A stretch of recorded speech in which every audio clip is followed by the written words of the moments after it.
In light of the Jennifer Crumbly verdict, many are raising concerns about the possible precedent it could set for parents. Because many are wondering, when is it time to act when a child is dealing with a mental health crisis? Paula Tutman live with more on this. And Paula, you learned more about the clues that parents should be watching for.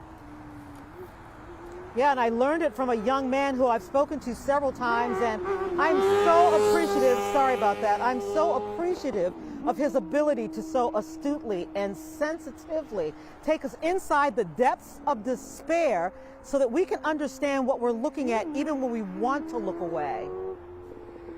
So for me, I was diagnosed with depression when I was 16. And then when I was 18, the beginning of my senior year of high school, I attempted suicide by going out of my 9-story bedroom window. And one of the biggest things that my family, my friends said is that no one had any idea. Now knocking on the door at 30, Jordan Burnham travels the nation, speaking to parents, students, and teachers about mental health. But a big reason for that is because of the mask that I wore. I'm trying to hide the pain that I was feeling, the sadness that I was going through. Clinical psychologist Dr. Rose Moten is Local 4's resident mental health expert. And I'll tell you this, Paula, there's not one parent that did not see the signs. There's many parents who, because of the fear of this unknown, because, you know, who as a parent wants to see their child not well, that chose to look away in the hopes that this will pass. When you see a shift in your child's behavior, their thought patterns, even maybe more isolation, all of these things are red flags to investigate further. Jordan agrees that was the case for him. There's no such thing as normal, but there's such thing as your child's normal and how they normally talk, how they normally interact, the body language that they usually have. One of the things that my parents, my mom especially, would say is that she could look into my eyes and she just knew something was off, like I wasn't there. Dr. Moten says pay attention to clues like attention seeking, because even that can be a mask for something else. My kid is coming to me every day with these complaints about headaches or stomach aches or these.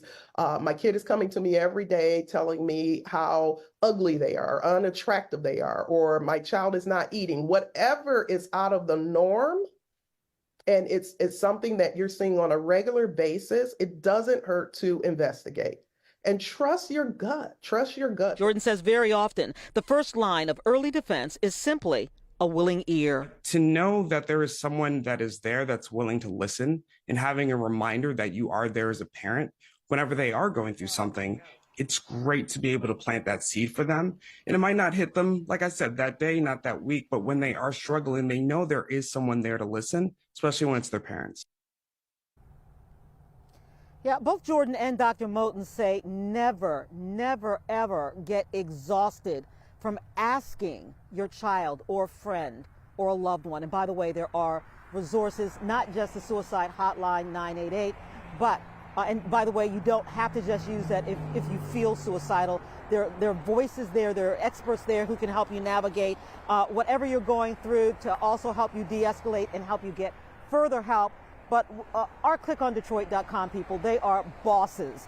And they've put together a full resource guide so you can take a look at it to see what services are available for you in your community. Take all of that advice, run it through what we now know about the Crumbly case. It's really captivating thinking, isn't it? Yeah. All right, Paula.